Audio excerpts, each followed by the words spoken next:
this is quite disgusting. I hope everyone likes to listen to disgusting things. You take a pustule of somebody with smallpox that's pussing, you dry it, you put it into a mortar and pestle and basically sort of grind it down, and then you snort it.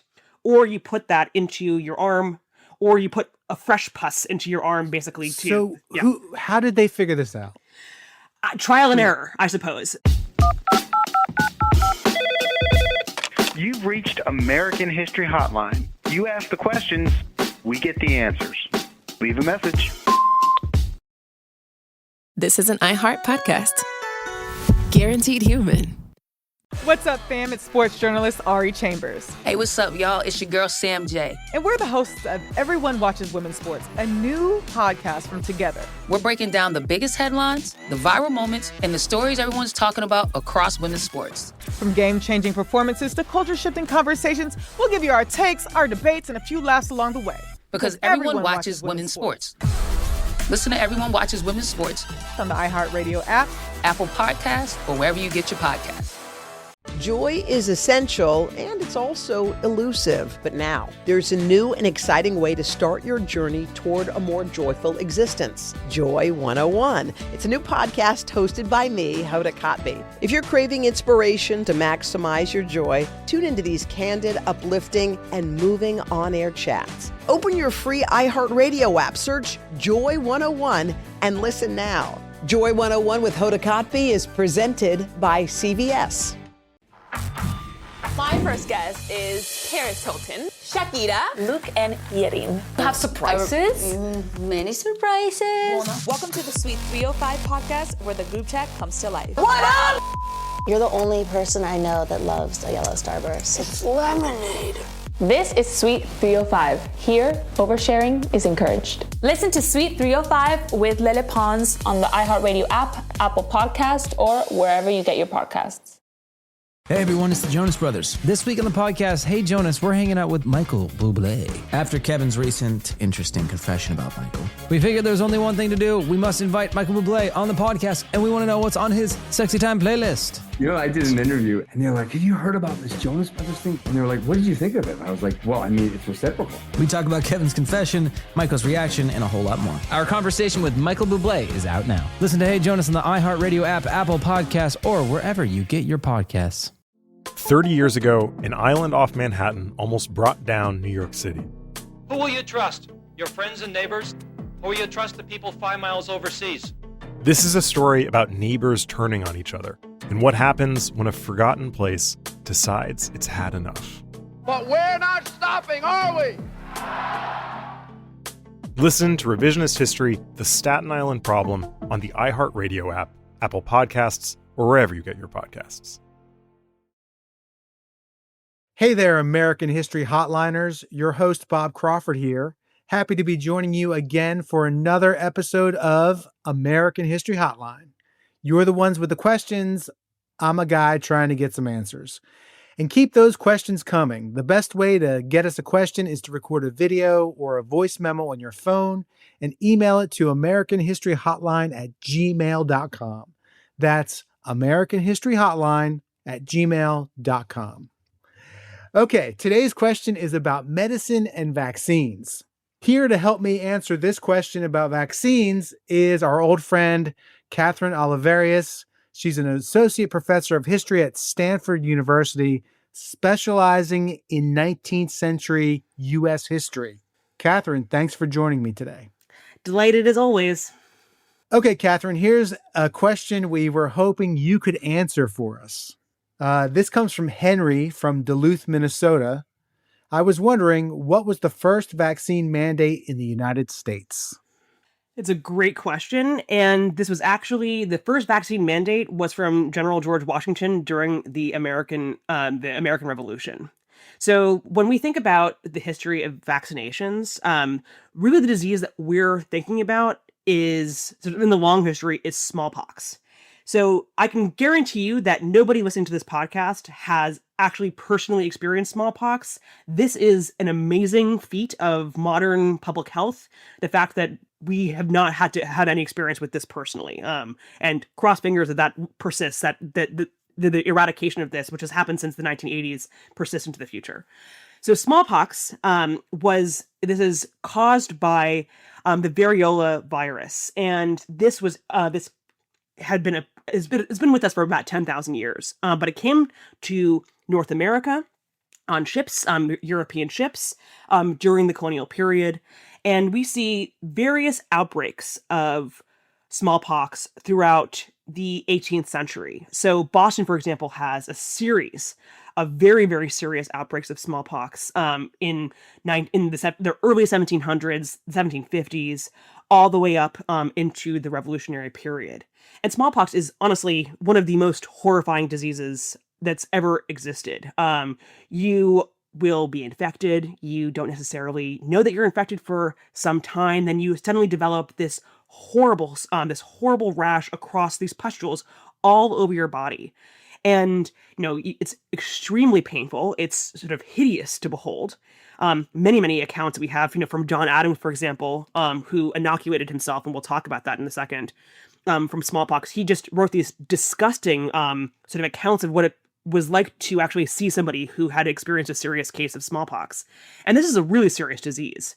So if you were to contract smallpox in the 18th century, if you were in, Massachusetts colony, you had about, the chances of dying were about 30%. So that's pretty high.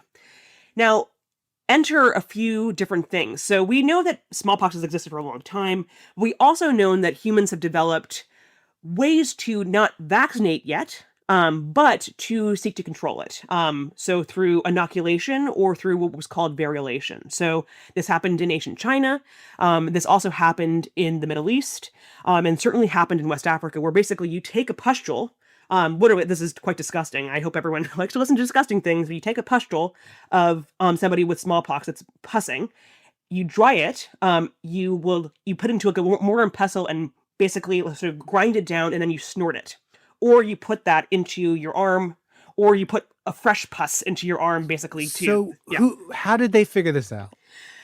Trial and error, I suppose. This is the idea that basically, and this is one of the most sort of amazing things about the history of medicine, history of public health, is that we don't have any one single account of who the person who decided that this was the good idea to do this the first time. This is kind of clearly like it's kind of folk knowledge that exists, that people knew that this was a way that you could defend against a more serious case of smallpox. And so actually the person who's most credited with this is Lady Mary Montagu. She was the wife of the ambassador to the Ottoman Empire, a British woman, and she developed smallpox, became very scarred herself. She survived, but she brought this knowledge back with her to England when they returned, and she decided to inoculate her 3-year-old daughter. So that means basically taking a person who has got a mild case of smallpox, grinding up the pustules, or else taking pus from there and then cutting yourself and putting that pus into your arm, hoping that basically, because it's this mild case, that you'll develop a mild case. And this came to the United States. Cotton Mather, who was a very famous Puritan minister, was told how to do this by his an enslaved man from the person he owned from West Africa named Onesimus, who basically told Cotton Mather this how to do this. That clearly is suggesting that this has been done in West Africa, where he's from. He was a Coromantee man. And so we see this idea basically that you can reduce, you can't entirely get rid of the risk, but you can reduce the risk if you introduce a sort of seemingly milder version of this disease. And so we see this comes to Boston. It's controversial at the time because it is safer. It's certainly safer. So if you do this, if you inoculate, you have, the death rate drops from 30% to 1 to 2%. So it's certainly safer, but 1 to 2% still is significant. And so this is controversial too. So didn't Jonathan Edwards, who was a theologian, and I think he was the head of what became Princeton University, he actually died from from inoculating himself. This is actually not uncommon, right? So that's like, yes. So this is not that uncommon that you would, in seeking to cure yourself or seeking to protect yourself long term, you actually then kill yourself. And for this reason, so a lot of people, very religious people actually thought that they, at one point, many, many times, Cotton Mather, for example, was physically assaulted on the streets. Were people saying, you're interrupting God's will. if God wants you to die for smallpox, you should, of course, this is trying to play God. You're interfering with, the divine will. People also said, and this is correct too, which is that, this is basically an uncontrolled experiment. So you had to combine inoculation with quarantine. So if you inoculate yourself, then you have got to go into quarantine and be apart from other people who are vulnerable. Otherwise, you could unwittingly start spreading this infection. And that did happen.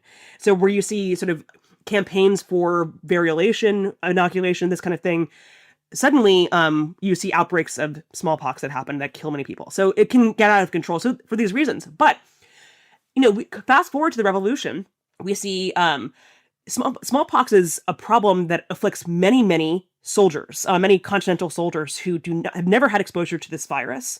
And again, they're moving around the country. They're sort of stirring this biotic soup. And Washington in particular is very, very nervous about this because smallpox did prove to be a problem during various sieges in Canada, with Benedict Arnold, with many regiments during this war. You see basically smallpox being so serious that it, again, impedes the Continental Army's ability to actually fight and wage war. So quite controversially, and he did stick to his guns on this, but Washington mandated that the entire Continental Army would be inoculated for smallpox. So this is a vaccine mandate.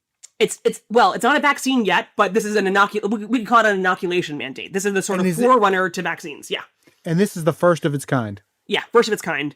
And it was controversial at the time. A lot of people were really nervous about this. And also, it was kept secret because Washington rightly said, my goodness, we have to do this really carefully because if the British find out that we are doing this campaign of sort of mass inoculation, keeping all of these soldiers sort of away from the front, in quarantine, being quartered in individuals' private homes, it would leave all manner of cities very vulnerable to attack. So this is a massive undertaking to try to get as many soldiers as possible inoculated from smallpox, but it did eventually pay off in the end. But it was and Washington himself, in fact, there's some speculation about this from historians, but when he was 19, he traveled to the West Indies. He contracted smallpox on this trip and almost died himself. And this is probably actually, some historians suggest that this is what made him infertile, so that he could never have biological children. In fact, too, so it's one of these interesting things where every single person has this kind of personal experience with this disease, and everyone recognizes too that once you become infected with the disease, if you die, you die. But if you survive, you become immune. And this is a really effective, this is going to be one of the most important weapons in the Continental Army's arsenal.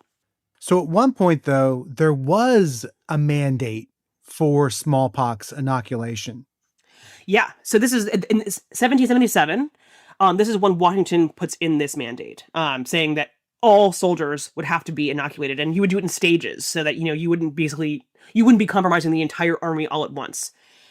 And so, this is really effective. And of course, the Americans, we win the Revolutionary War. And soon thereafter, in the 1790s, this is when Jenner's very famous vaccine for smallpox came about. So what we're dealing with before this is this process of variolation or inoculation. It's a little bit different from vaccination. So with the smallpox vaccination, this is the first of its kind. And so basically what happened is, so Jenner he's an Englishman, and he notices that women who are milkmaids, who are contracting cowpox, this much less serious disease, were quite resistant to smallpox. And so he decides essentially that he sees a connection here, and other people had seen this connection in the past and had sort of tried to had sort of worked at creating kind of early vaccines, but he was the first to really document this and then make it into a kind of usable technology that could be used for other diseases going forward. So Jenner then decides basically he's going to take the pus from a cowpox victim and give it to inoculate somebody, a young boy, he then introduced smallpox to them, and they did not contract this disease. So this is the first vaccine, which is basically that this is a vaccine that's based on a bovine smallpox virus, this cowpox, and this is actually the origin of the word vaccine, vaca, cow. So that's where that comes from. So thereafter, this is the first major vaccine in world history, and it saved, it's estimated that approximately 300 million people died of smallpox. This is basically the population of the United States today. So this is obviously a huge public health victory in one of the really key turning points in the history of disease and humanity. What were the first states to embrace this vaccine? So all over the place. So actually, this is one of these interesting things too, where this was not necessarily done by the state was not necessarily involved in a sort of large capacity necessarily. This was often done by sort of individual hospitals, or if you were rich, you might pay for it. You might pay a private doctor to do this, but this is not necessarily this was not the state implementing any kind of vaccine mandate. We don't see that again until much later, until the 20th century, actually, where we have sort of vaccine mandates coming back into play again.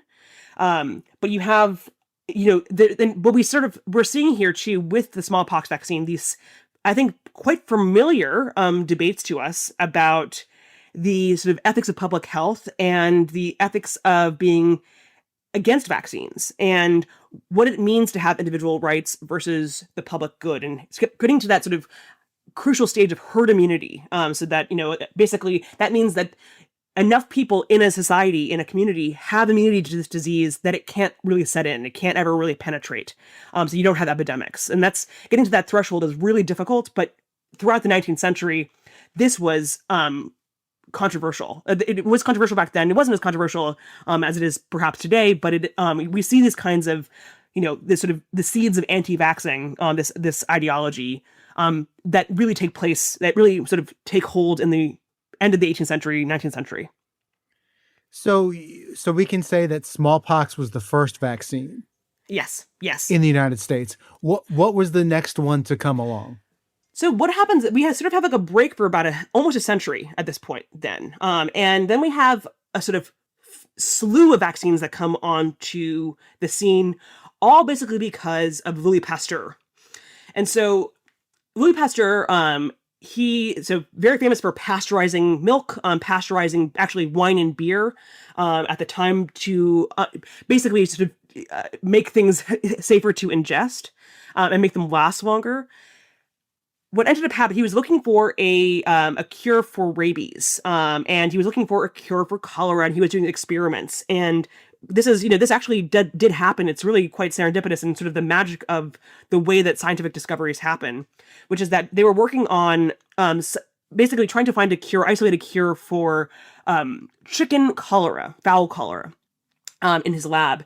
And he told one of his assistants before he went on holiday, inject this live culture into these chickens. The assistant forgot to do it, came back a month later after being on holiday, and said, "Oh my goodness, okay." So he then injected this material into the chickens, the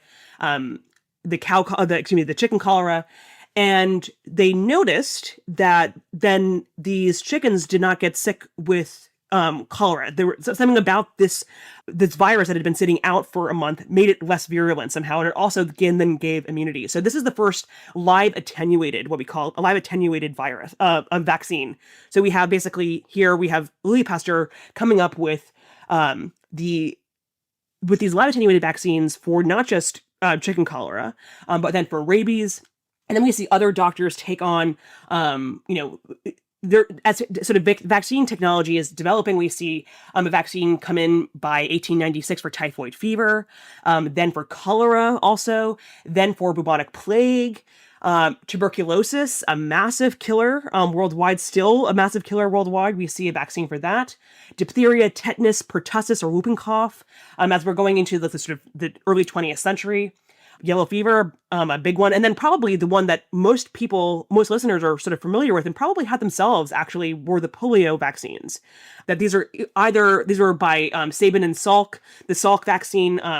This was basically in sort of polio had been this horrible disease that had, afflicted many, many, many thousands of people, especially in the late summer. Of course, our President FDR developed polio, almost died from it, but was therefore incapacitated for the rest of his life after contracting polio. And so this was a huge step forward to have the sort of the vaccine, which, was basically still given up until very recently, which is just a few drops of the vaccine on a sugar cube. And this saved generations of children from having to be in iron lungs or from death for many, many centuries. Let's talk about vaccines in school children. Mm-hmm. So when did this idea of vaccinating young children or even vaccine mandates in schools come in vogue?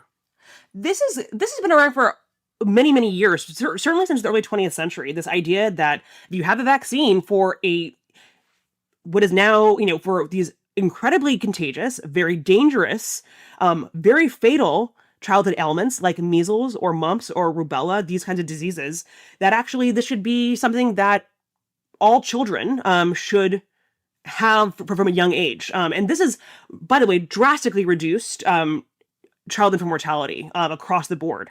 So this is, we are talking just a massive drop in the number of children that die from what are today now highly curable or, highly sort of preventable infectious diseases like measles, for example. And so there's no one moment when when schools, for example, would adopt requirements for vaccine mandates for children. It happens in patchwork, and it, of course, doesn't happen. There's always been exceptions in the American system that are either, sort of basically granted by the state, religious exceptions to getting a vaccine, or else otherwise personal exceptions that you can sort of apply for that, apply to have your kid not be vaccinated. But we're talking about, really from the 1930s, 1940s, 1950s. And the idea of also vaccinating children, parents would line their children up for the Salk vaccine, for a polio vaccine, because this is such a terrifying disease that would, it would cause so much pain and angst in a parent too, that, people were adamant that they wanted to get their child vaccinated as quickly as possible to prevent such a terrible thing. So there was less vaccine hesitation in the 1930s and 40s. Yes, it existed. And it most certainly existed, but I think perhaps the real moment for vaccine hesitation, this came with the MMR, this came with measles, and this now highly discredited paper that linked the measles vaccine with autism. And this has now since been discredited many, many, many times over in various large-scale academic in many large-scale studies.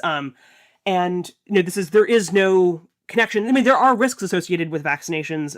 Certainly, most certainly, nothing is totally perfect or totally 100% safe.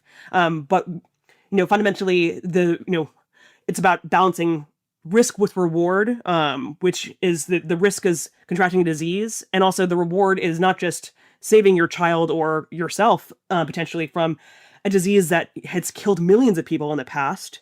That people, if you lived 200 years ago, mothers and fathers would have killed for a vaccine for, measles, if they had access to it. And I've seen many, many letters to this effect of parents who were just, watching their child die, from the 1840s from New Orleans or from New York. It's just, this is a universal and sort of timeless experience of not wanting your children to have pain. So, there are risks associated with vaccines, certainly, and some people do have adverse reactions, but the disease is worse. The disease is worse. And so that's really the sort of vaccine hesitancy. And of course, this took off during COVID, especially fueled by social media and by, everyone being a sort of armchair physician themselves, becoming a self-styled expert.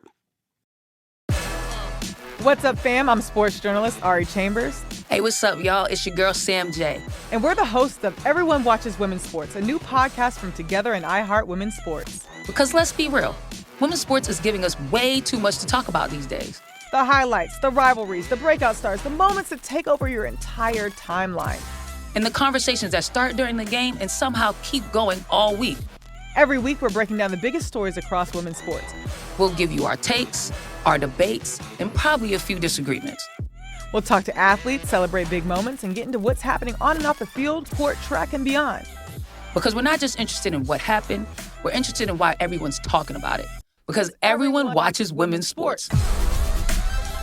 So if you're already a fan, or you're just getting into the game, there's a seat for you right here.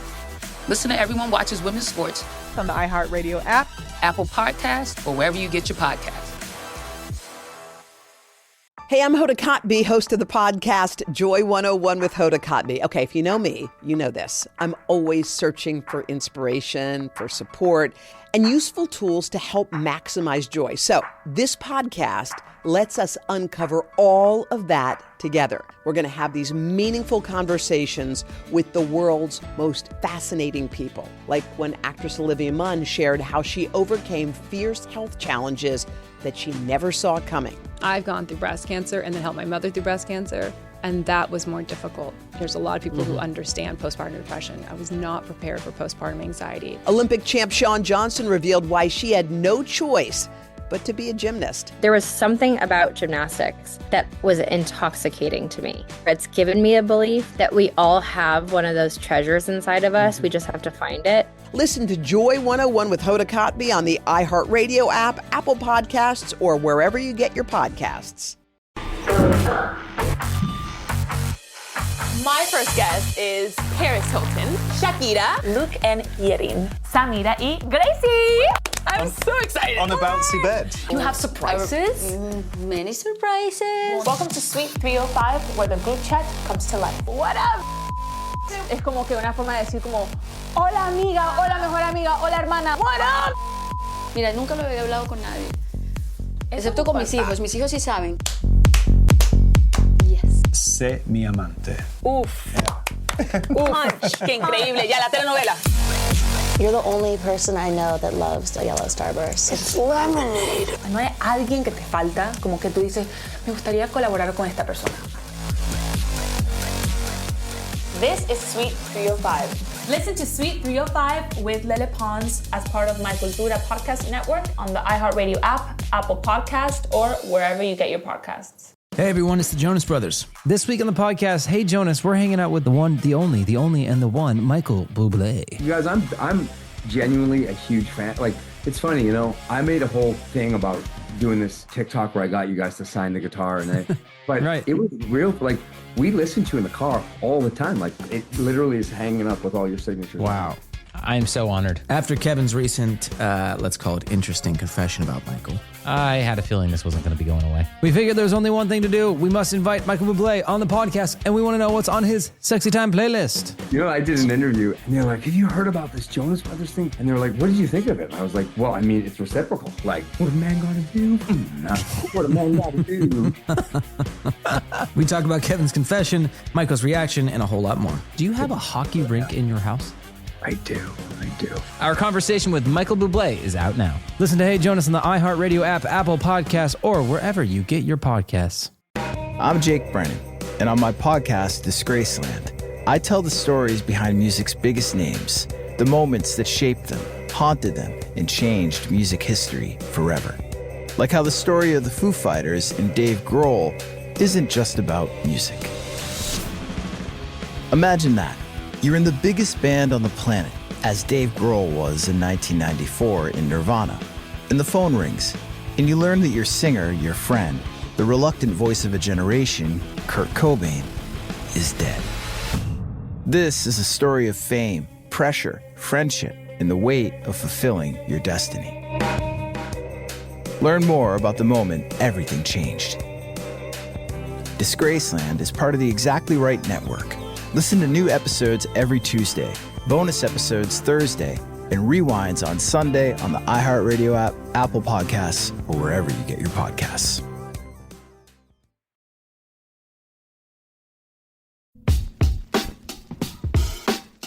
This is American History Hotline. I'm your host, Bob Crawford. Today, my guest is Kathryn Olivarius. She's an associate professor of history at Stanford University, specializing in 19th century U.S. history. We're talking about repeating history over and over again and never seeming to learn any lessons when it comes to vaccines. Your first book, Necropolis, Disease, Power, and Capitalism in the Cotton Kingdom, isn't so much about vaccines, but it's about a way to inoculate yourself from yellow fever. Yes. And so, again, the vaccine for yellow fever, it won't come about until 1937. So, and I deal with the 19th century. So we're dealing with, with a century before.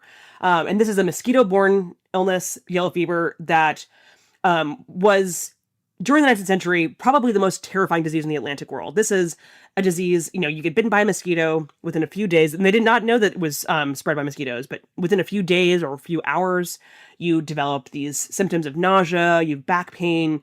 Eventually, you develop jaundice as your organs start to fail. And then the sort of telltale symptom happens, which is black vomit, where you regurgitate up this sort of partly coagulated blood that looks a lot like coffee grounds. And then patients would lapse into a coma and die. Very, very painful way to die.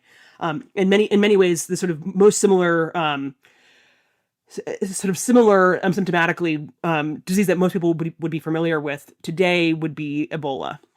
Of course, yellow fever still exists. But so there's no cure, there's no inoculation, there's no vaccination for this disease.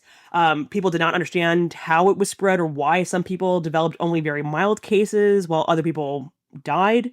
But they did understand that if you survived a case of yellow fever, you would become immune for life. You have a very thorough, very durable immunity. And your chances, by the way, of acquiring this immunity are not good. If you became sick with yellow fever in the 19th century, you had basically a 50-50 chance of survival. So that's extraordinarily high, high chance of dying, very, very high.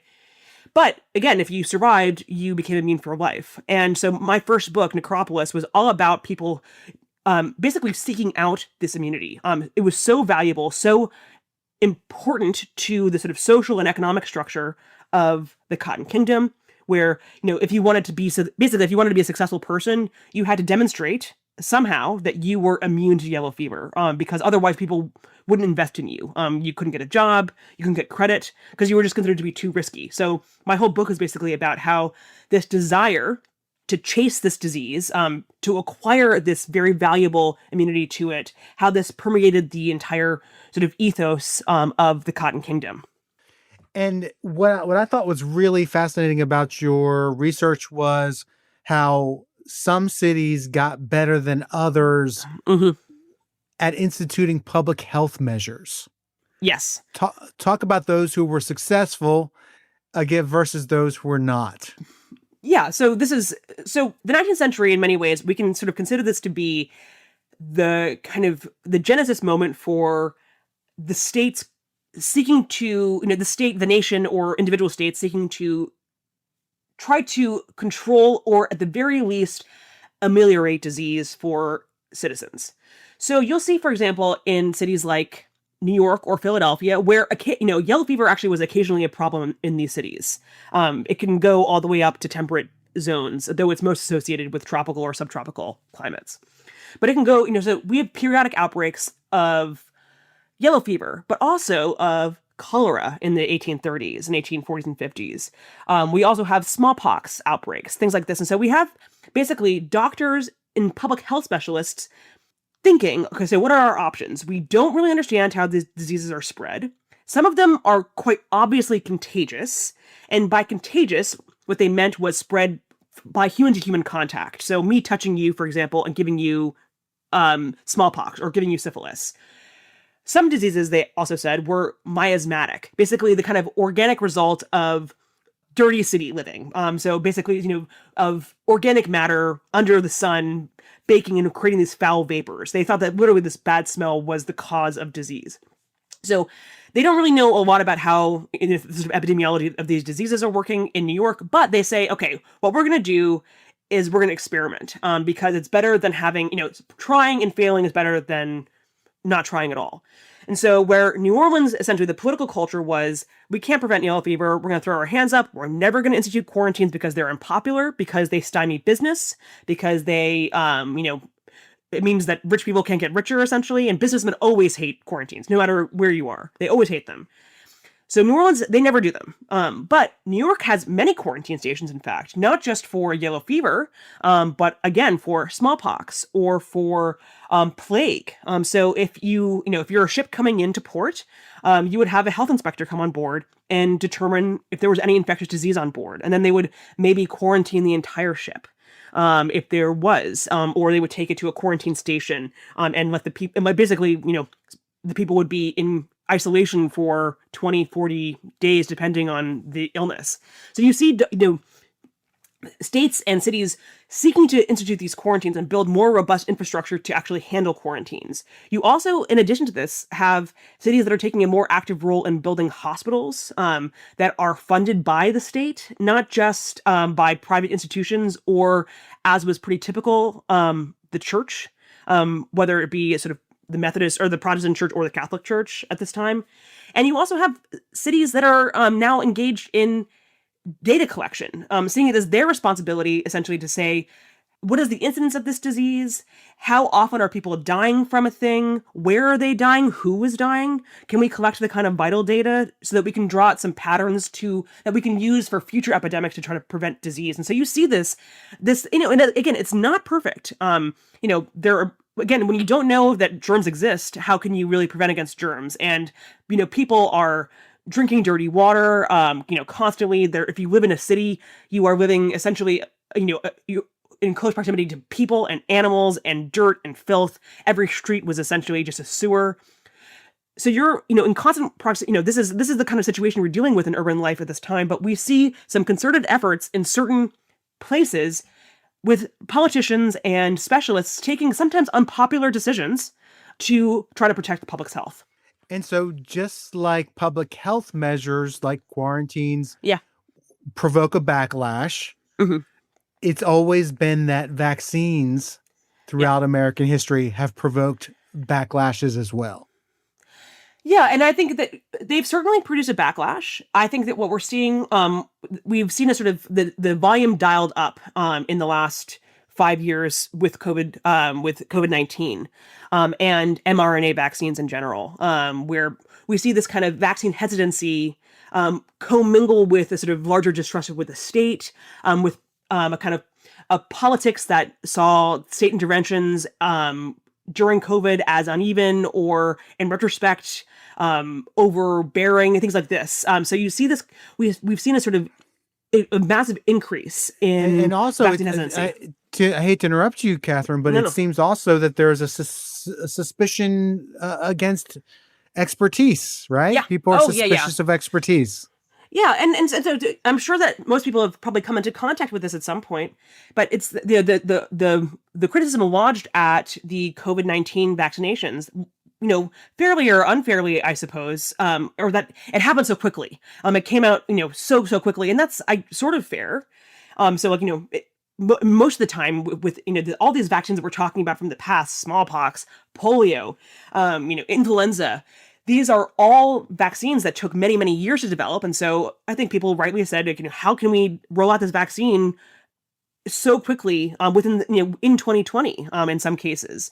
How are we doing this? And actually what ends up happening is that during the pandemic, a lot of the sort of, the exigencies of this massive public health crisis around the world meant that a lot of red tape was cut so that you could sort of move things through faster. And also one of the sort of most amazing things is that we had the kind of, mRNA vaccines. These are not, we're familiar with coronaviruses. We know what these are. And so we had the kind of like superstructure for creating this particular vaccine already before this, before COVID-19 came to American shores. This is, so, we basically had the kind of software for this and we could kind of plug and play with the, with this particular virus, COVID-19. And so it happened quickly, but it's been, hugely effective. And, today, public health specialists argue that, basically with the rollout of the vaccine, Moderna or Pfizer, or Johnson & Johnson, that saved approximately 3 million American lives. That's a large number of people. And so it's, it's easy to recall the hardship of social isolation and being sick and the problems with the economy and schools and things like this. But also, we did save a lot of lives during COVID-19, and it's interesting that how we think about how our perspective changes as we move sort of further away from this. But that the vaccine this is a huge triumph that saved not just American lives, but people around the world, of course. Yeah, I know you specialize in United States history, as do we, but do other countries and governments struggle with opposition to vaccine mandates, or is this a uniquely American thing? Oh, certainly. Other countries most certainly do as well. I would say that there's sort of there's a particularly American kind of flair right now that it speaks, the internet speaks with an American accent, and what we're seeing, the sort of discourse on vaccines very much is like always sort of put through the lens of the particular American situation. But I grew up in the UK, and vaccinations were not uncontroversial. They were less controversial, and I remember just as a kid, being put into the nurse's office and say, like, give your arm and have a BCG vaccine, and I don't think my parents ever signed any kind of gave any authorization for this, but this is what you did, and I don't recall. There is pushback that has been amplified by the internet, where people who actually have quite fringe views have been able to find community quite easily, but you can't let the people who shout loud on the internet control what it is that you do, and vaccines are safe. They're reliable, and my goodness, I don't want to have measles. I don't want my daughter to have measles, and I don't. These are diseases that there's a certain kind of amount of, as a historian of disease and death in this way. I think if I were to talk to a mom, and I see this again in letters and diaries from the 1840s and 50s of parents who are watching their child die from what is today an easily controllable disease, and I think it's, the sort of the height of historical arrogance in some sense to say that we know better. I feel so much community with that woman actually too. And, she would kill for a vaccine if she possibly could have known what that was. Well said, Kathryn. I've been talking with Kathryn Olivarius. She's an associate professor of history at Stanford University. Check out her latest book, Necropolis, Disease, Power, and Capitalism in the Cotton Kingdom. Kathryn, thank you for helping us answer this question today. It's been my pleasure. Thank you. You've been listening to American History Hotline, a production of iHeart Podcasts and Scratch Track Productions. The show's executive producer is James Morrison. Our executive producers from iHeart are Jordan Runtall and Jason English. Original music composed by me, Bob Crawford. Please keep in touch. Our email is americanhistoryhotline@gmail.com. If you like the show, please tell your friends and leave us a review in Apple Podcasts. I'm your host, Bob Crawford. Feel free to hit me up on social media to ask a history question or to let me know what you think of the show. You can find me at Bob Crawford Base. Thanks so much for listening. See you next week.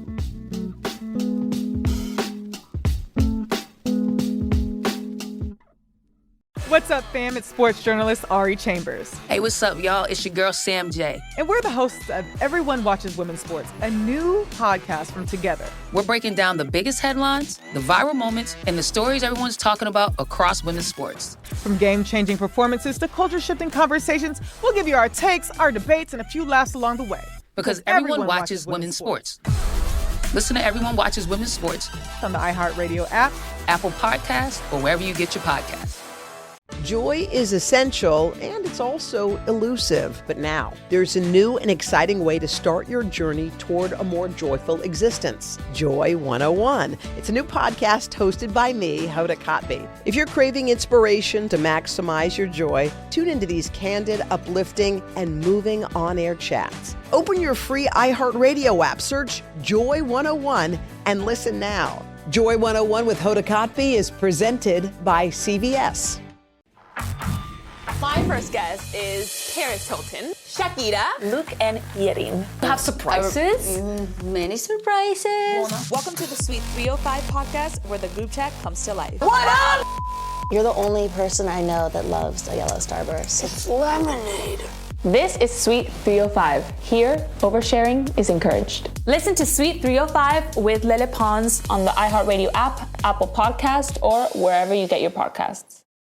Hey everyone, it's the Jonas Brothers. This week on the podcast, Hey Jonas, we're hanging out with Michael Bublé. After Kevin's recent interesting confession about Michael, we figured there's only one thing to do. We must invite Michael Bublé on the podcast, and we want to know what's on his Sexy Time playlist. You know, I did an interview, and they're like, have you heard about this Jonas Brothers thing? And they were like, what did you think of it? And I was like, well, I mean, it's reciprocal. We talk about Kevin's confession, Michael's reaction, and a whole lot more. Our conversation with Michael Bublé is out now. Listen to Hey Jonas on the iHeartRadio app, Apple Podcasts, or wherever you get your podcasts. 30 years ago, an island off Manhattan almost brought down New York City. Who will you trust? Your friends and neighbors? Or will you trust the people 5 miles overseas? This is a story about neighbors turning on each other and what happens when a forgotten place decides it's had enough. But we're not stopping, are we? Listen to Revisionist History, The Staten Island Problem on the iHeartRadio app, Apple Podcasts, or wherever you get your podcasts. This is an iHeart podcast. Guaranteed Human.